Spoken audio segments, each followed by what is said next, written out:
Hello again, hockey fans. Are you ready to brave the wild? With me, your buddy, Paladino Joey, a Wygen. Well, it is episode number 35 today of Brave the Wild. It is Friday, January the 15th, 2010.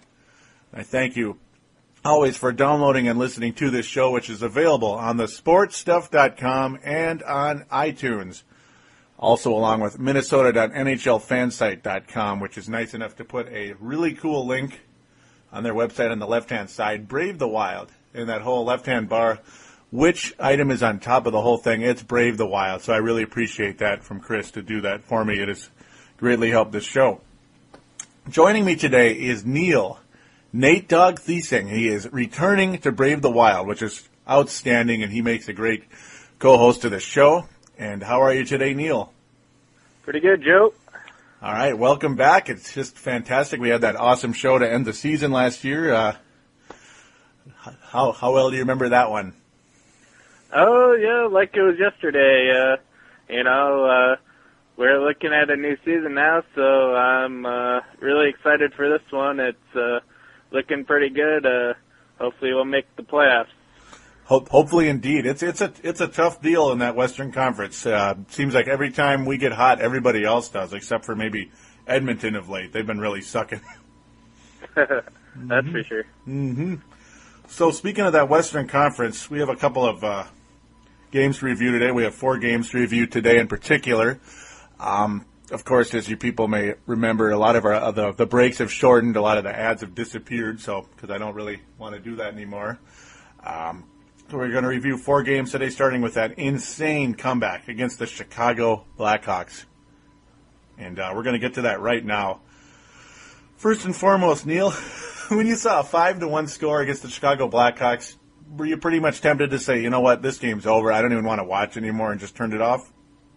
Yeah, I think I clicked around a bit, not going to lie. Yep. I was getting pretty disappointed.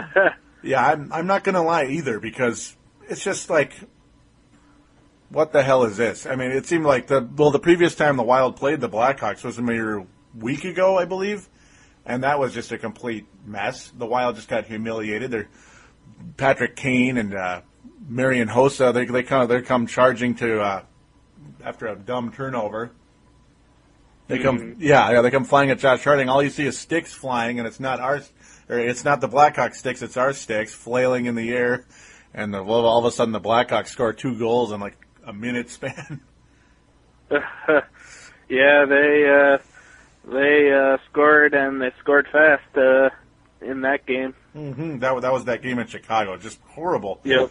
Yeah, so then the Wild follow that up with a 4-1 victory over Calgary. We're all excited. All of a sudden the Wild have Calgary's number. So then you figure, okay, the Wild will step up in that Saturday, January 9th game against Chicago, and to see the Blackhawks just tear the Wild up to a 5-1 lead, just a little bit through that second period, or actually late in the second period, after another shorthanded goal by Marian Hossa, just another stupid turnover by the Wild. 5-1. It was like, forget it, I'm not even going to watch. So all we could do is flip around for a while. Mm-hmm. And did you see this coming, Neil? Did you see this coming in a million years?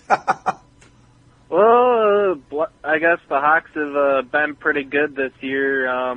They're one of the teams that are tearing it up with Kane, their young star, in tows.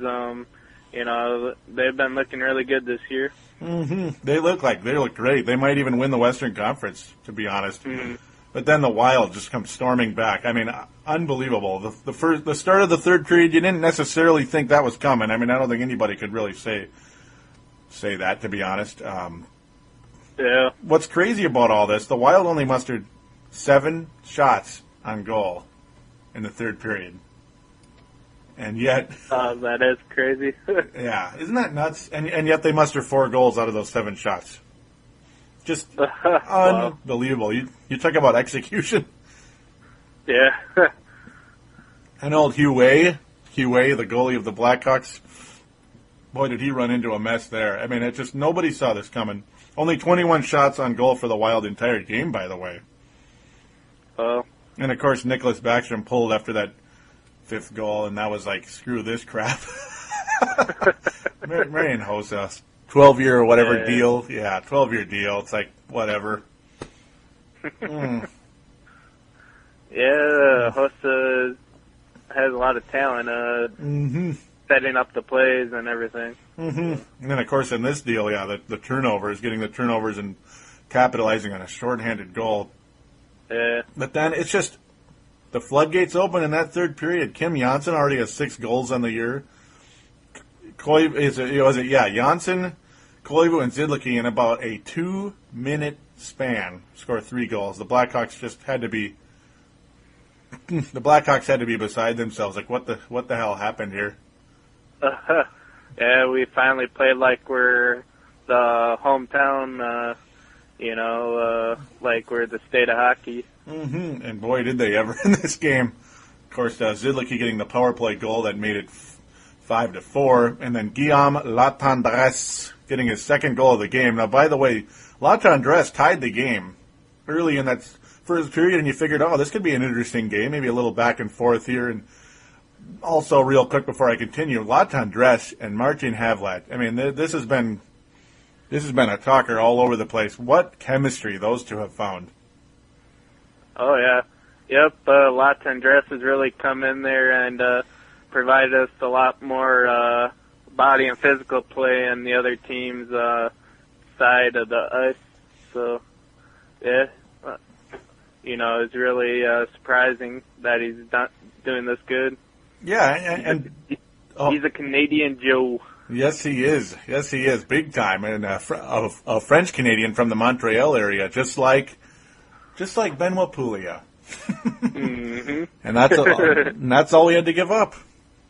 A little bit more experience, I'd say, with Latendresse than Pouliot, though. We just got him when he was young.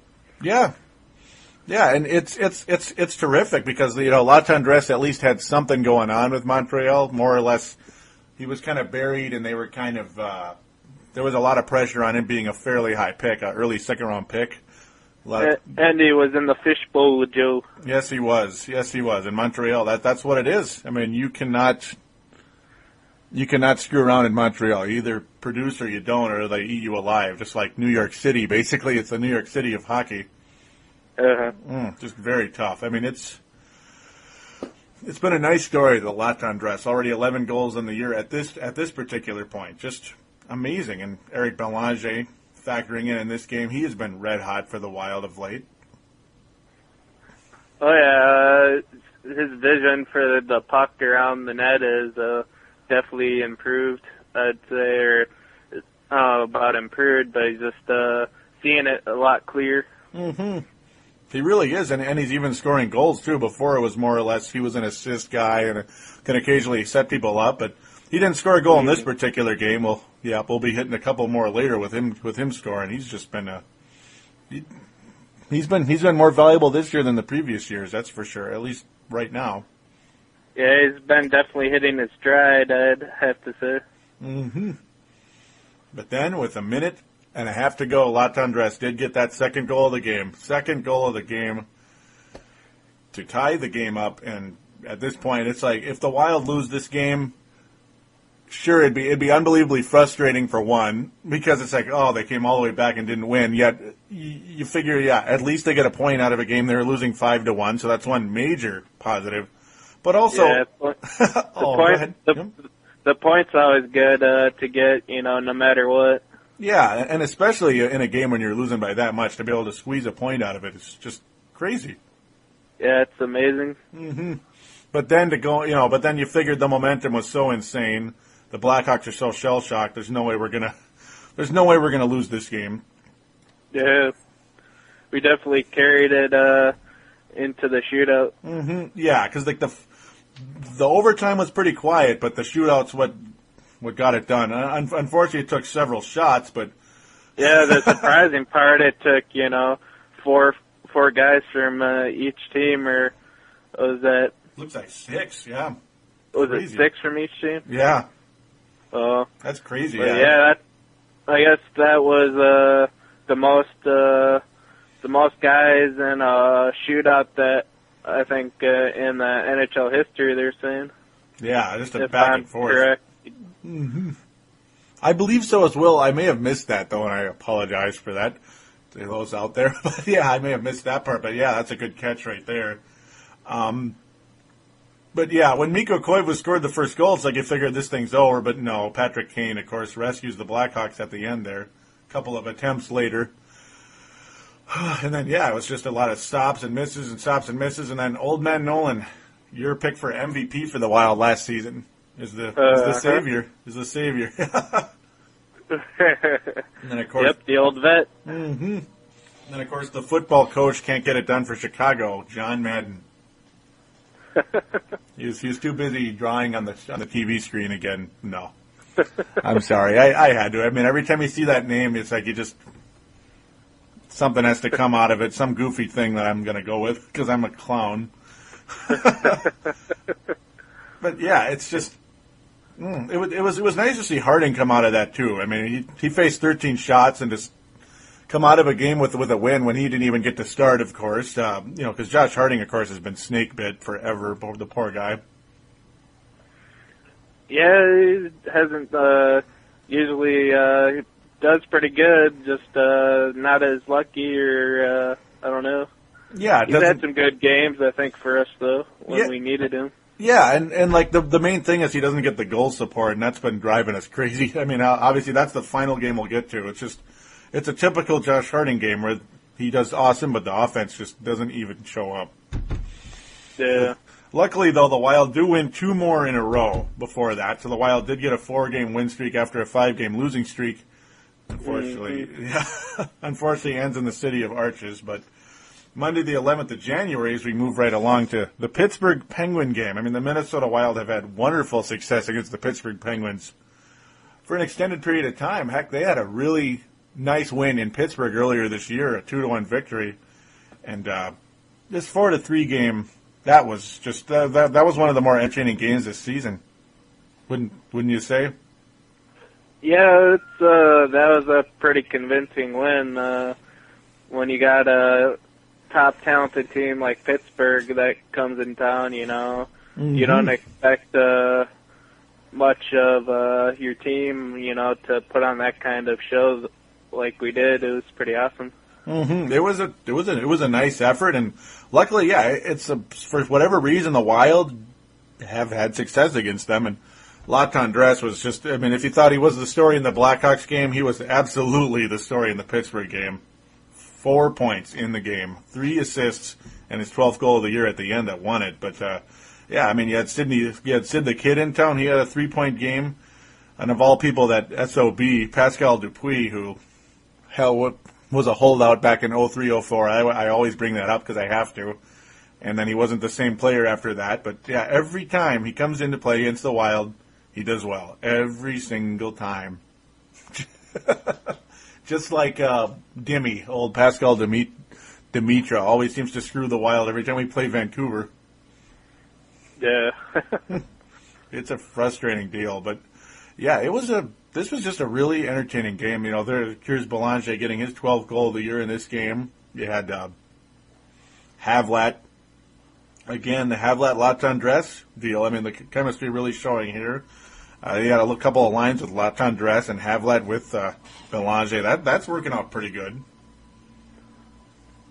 Yeah, it's I like the tandem duo. They're they seem to find each other on the ice. Mm-hmm. Yeah, they do, and they've been talking about it in the paper and all that lately. How it's like a perfect fit. Two guys that didn't really have. Things weren't really working out for them earlier in the year, and then all of a sudden you pair them together, and boom. Yep, the 2 Canadians. Mm-hmm. The 2 Canadian Bash brothers. But Havlat's from Czech, remember? Look at you. Well, yeah, Belanger though, yeah, Belanger, yeah, Belanger, but Havlat's a Czech, yeah.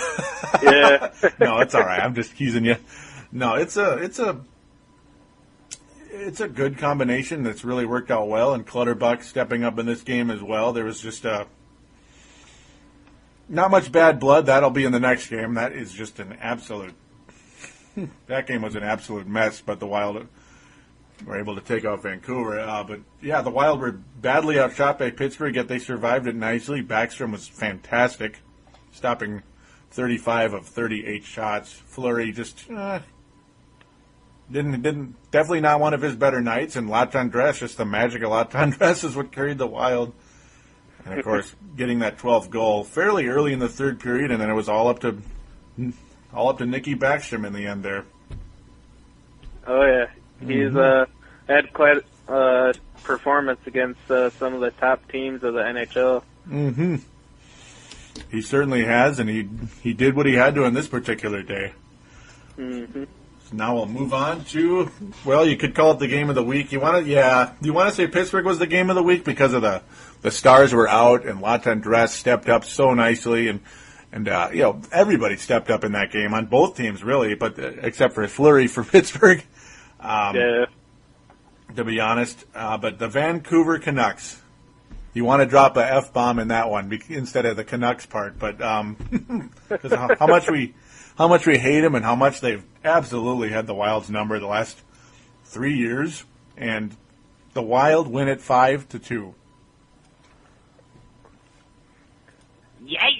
Yeah, that's basically the word for that. Excuse me. It's like, we'll edit that out. No, I'm going to have to do something with that cough. But, yeah, no, this game was an absolute this game was, there were so many fights in this game, it was unbelievable. And one of the tells, though, before we actually get to the fights later in that third period, one of the tells in this game, the Wild take a 2-0 lead fairly early, but then it just seemed like we got lulled to sleep. Vancouver tends to do that. They'll give up an early goal, and the Wild have scored first virtually every game against Vancouver the last 2 years, and then they tend to lull you to sleep, and all of a sudden they start scoring goals. Vancouver tying it up in the second half period was just, that was a real dampener for me, especially when they made it 2-1 late in the first period. It's like, oh, here we go again. Yeah, Vancouver is always a tough team. They're like a team that's pretty nitty-gritty like us. Backstrom, he actually has won now more games than Manny Fernandez in less of time. He's won his 114th game in just 209 games, and Fernandez took 260 games to get his 113th. So yeah, and that is quite an accomplishment, because it seems like Backstrom hasn't even been here all that long, whereas Manny was here forever, really, until, was it 2 years ago? Mm-hmm. Yeah, he was here since the beginning. It's like, I know Manny tended to have to share time all the time, and Backstrom finally became the real starter, but hey, that's Manny's fault for not taking the job. It's not anybody else's, and Backstrom flat earned it. And yeah, that Vancouver game, I mean, everything about it was a beautiful thing, including Backstrom becoming the all-time winning goalie and deserving it. Yeah. Absolutely. To go along with your fighting talk, have a quote here on Wild.com from John Scott that says he quoted that he doesn't like to fight. And, yeah. Oh, he's pretty good at it, though, so. Yes, and he I is. think it gives us, everyone into the game and stuff. Mm-hmm. I mean, that was just, he made the other guy epic fail in that game. I keep forgetting who it was. I'm getting them all mixed up, and I wish I wrote it down. But, and also Bugard dominated in his fight. Shane Knighty got in a fight really late when it kind of was already like a lost cause for Vancouver. You could tell there was a little bad blood. As Vancouver just, for whatever reason, they just got real frustrated in the end there and started losing it. And Vokoun did not look good at all in this game. I mean, he gave up some real softies, but hey, we'll take it, won't we? Oh yeah. I mean, how can you not? There were a couple. The puck was just kind of sputtering around, and it went right past him. It's like, oh, okay. And how? Why am I calling him Vokoun? It's Luongo. I'm on drugs. I apologize. Vokoun. Roberto Luongo. Sorry, listeners. Don't be flooding my hate mail now and writing 1 stars on iTunes because I mentioned the wrong goalie. It's Luongo, and that's what I meant.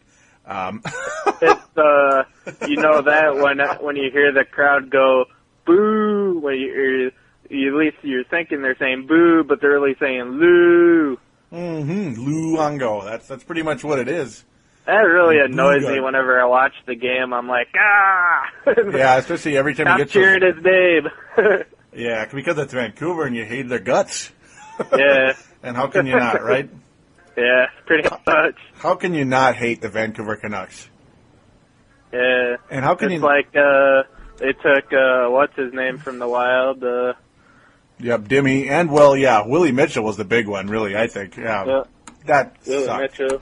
And he's still there. Yeah.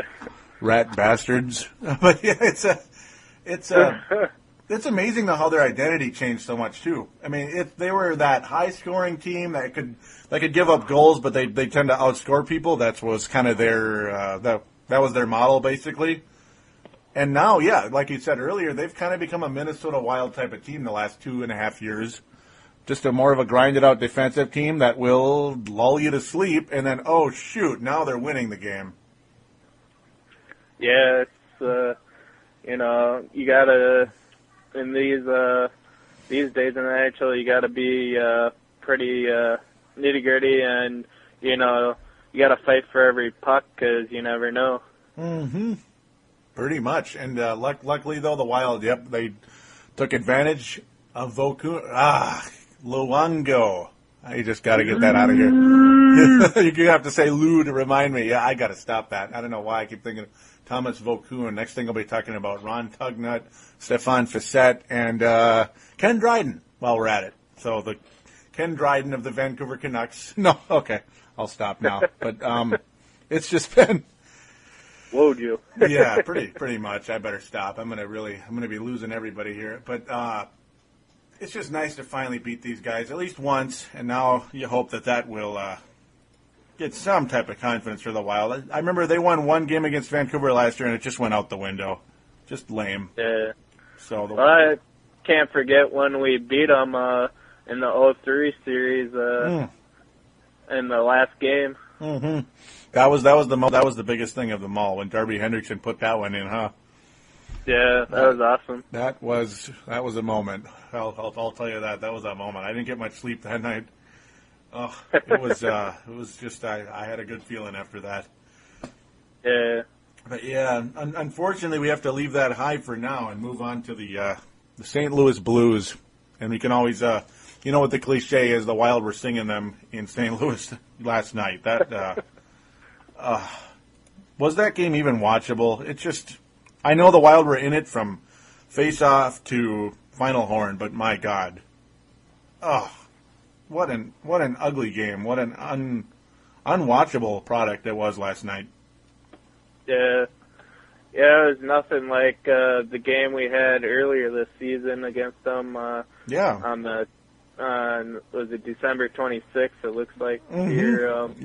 Yeah, we beat them 4-3. That was a wonderful game because remember St. Louis and those bleeping LA Kings were two of the teams that kept the Wild out of the postseason last year, and it's not because St. Louis and LA made the playoffs. It's because they were the classic spoilers at the time, and they were always games, home games against these teams. It wasn't like they were road games; they were home games.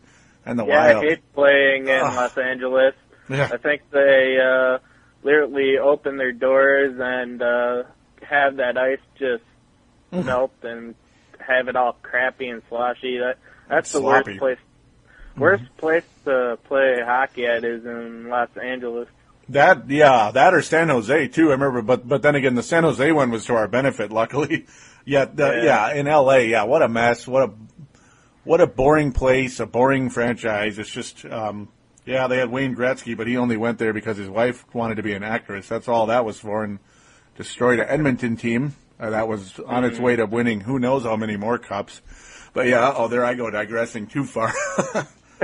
You stayed on topic, but I kind of went a little too far there. But, it's these two teams continued to screw the Wild. Of course, St. Louis, and it felt so good for the Wild to at least get one against St. Louis, even though it was a home game, as St. Louis screwed the Wild at home and on the road last year. And this was a perfect, and the listeners will know exactly what I'm talking about. If they've been paying attention to the Minnesota Wild the last 3 years, this was a classic, vintage Josh Harding game. And you know why? Yeah. Yep. And you know why, don't you? And the listeners better know why, too. Josh Harding faced 37 shots, gave up 1 goal, and the Wild lose 1-0. Are you kidding me? Yeah, they looked like they had no energy whatsoever in that game. It was pretty bad. They were sloppy and all that. But I guess and they didn't have much speed either. But they usually, I guess, to get more speed, should put like Earl in there. Robbie Earl. Yeah, when he's in there, they usually, come out as winners. Mm-hmm. He's been a solid little piece, hasn't he? And he didn't get to he didn't see ice time in this game. He was a healthy stretch. Oh goody. What a pitiful game. I mean, Eric Belanger stayed kind of pretty active. Guillaume Latendresse was I thought he was the best player on the ice for the Wild. If you can, him or Harding, of course, but Harding wasn't a skater per se. But yeah, Latendresse did show something. I mean, Koivu got no shots on goal. Man, what a frustrating game this was. Belanger and Latendresse really, to me, stood out, and as did Havlat. They had a couple chances. Havlat and Latendresse got 4 apiece. That was nice. That was about half the shots on goal for the game. The Wild had 19 shots on goal. That's just not good enough. Yeah, sum up the game would be when Belanger passed to Latendresse passed to Belanger. Yeah, and he had a wide open goal, and somehow it went to the right. I remember that very well. Yeah, it was going to be a one-timer. Yeah, he had a it was. Yeah, it was. He could have had the left corner easily. I mean easily, but he just lost it. He just lost possession of the puck, and it was that was quite frustrating. That was so good catch there. Yeah, I do remember that play. I wouldn't have remembered it without you there. That was that was a stinger. That should have been. Yeah, he should have had that, and he didn't. It's just one of those deals, and the Wild just. That's one of the things, that I could kind of segue to super quick is how the Wild don't seem to have – they just don't have that dominant scorer, and that's one of the things that's kind of been holding them back, at least the last 2 years for sure.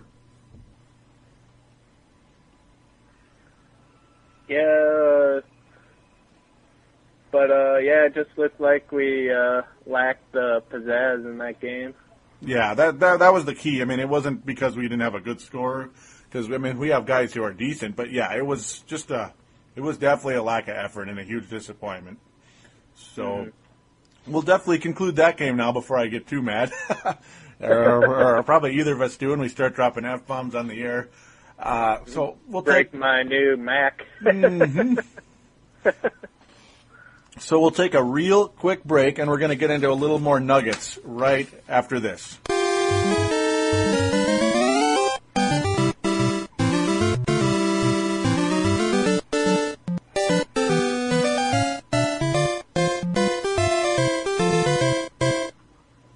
Back here on Brave the Wild, episode number 35, which is a reminder for iPod, MP3 players, and Microsoft Zune users. Welcome back again. So now we had a extended game reviews. There was just, it's a lot more entertaining when I can banter back and forth with Neil. That was really a lot of fun. So now we'll get into a couple other issues. Of course, Latendresse has just been huge piece to the Wild. Of course, we can't stop talking about him, can we? Oh no. No, we can't. At the time of the Pittsburgh game, the Wild was 15-6 with Latendresse in the lineup. So now you could technically make it. You can technically make it 16-7 with Latendresse in the lineup. That is pretty damn good. Oh yeah. Yep. Yeah, especially for a team that what do they hold? The 10th seed in the Western Conference. They're not even a playoff team yet. Yeah. Look at that record. That's pretty exciting, and you got to like the Wild's chances if that pace can continue. Yeah, you can't really guarantee that. Unfortunately, the Western Conference. It seems everybody's above 500 in the Western Conference. Everybody is. St. Louis is the 13th seed, yet they're above 500. Mm-hmm. Man, it's like I think we're only a few points from out of the playoffs right now. Yeah, we're 4 points behind the Los Angeles Kings. We have 51, they have 55. Chicago's way up there with 68. Chicago might be the pick to win the whole thing this year, by the way. Yeah, that's too bad. That would be a shame, because obviously, if you watch the North Stars and you supported them, the Blackhawks were the team you loathed with a passion. Even though it didn't help when Pittsburgh beat us in that one championship game. Yeah, that's for sure. That's absolutely for sure. But also, how other numbers with Latendresse too that are of note. That he leads the league with eight even strength goals. That is pretty crazy. Leads the league with 8 even strength goals. How about that? Well, that's nuts. Yeah, it's, I guess lots of power plays across the NHL, huh? Yeah. At least since December 15th, he leads the league with 8 even strength goals. That's the key. I might have wanted to mention that, huh? That would help, but also Eric Belanger's been on fire of late. He had 11 points 12 points now in the last 12 games. That's a nice run for a guy who's more of a 30-point-a-year guy. Mm-hmm. So you gotta like what Eric Belanger's been doing of late. So also now the final topic really of the day. Pierre-Marc Bouchard. He played one game. That was the season opener. Had a severe concussion, and he's still not even close to returning. So concussion junction absolutely has its mainstay. Conjunction junction. Yeah. Well, it's part of the old Wild team. Seems like we're losing them left and right. I can't even buy myself a jersey without retiring it. Mm-hmm.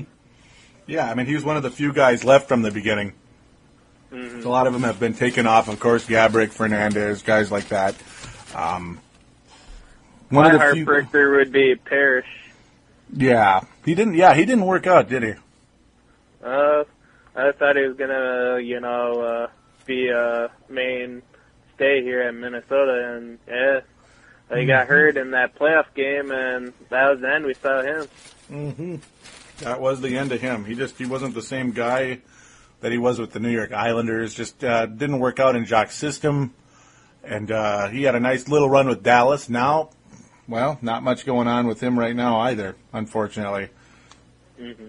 But yeah, really, the whole thing with getting back on final topic is Pierre-Marc Bouchard. Just what a shame. Some people are even talking about this. You never know. There's a very good chance he won't play at all the rest of the year. And concussion at that level, you just never know. Will he return ever? Yeah, it's a pretty rough thing when you're talking about the brain, and it can get pretty mixed up. I don't know how much concussions he's had in his NHL history. Some players have said they've had plenty of concussions that they just never tell anyone about because they don't want to not play. And yeah, that's a trick. You never know if he hit it, or who knows with that previous regime with what they did with Brent Burns last year. That was a real bleep shocker right there when we found out that story. That was off the charts, wasn't it? The whole you didn't know if if the Wild management hit it, or if Brent Burns hit it, or what the deal was. But one way or another, that was like unforgivable what happened with Brent Burns last year. Yeah. And you never do know if they hide it somehow. Maybe it was a mild one, and it just kept it never really recovered, and then bam, the worst hit ever happens. But Other than that, Bouchard had been a pretty durable guy until lately. He just, the last 2 years, it hasn't been the same for him. Yeah, Not that's at all. too bad. That's too bad. He went down like that. Mm-hmm. And now the talk is, he's saying no, he's not giving up on the rest of the season yet, that maybe he'll feel better in 2 weeks, can start working out and get back in shape. You never know. I have to stay positive, I guess, is what Bouchard says. And, well, that's pretty much all he can say at this point in time. It's just a big question mark. It's just he's still got that he's still got the throne in concussion junction, unfortunately. So that's pretty much where things stand. Anything else you'd like to, any other topic you'd like to bring to the table? No, just the concussion thing. It is a pretty big problem. They're even talking about changing some of the rules and how hard you can go in and hit them and whatever. That's a big issue. Even in the lower levels of hockey, I've seen it.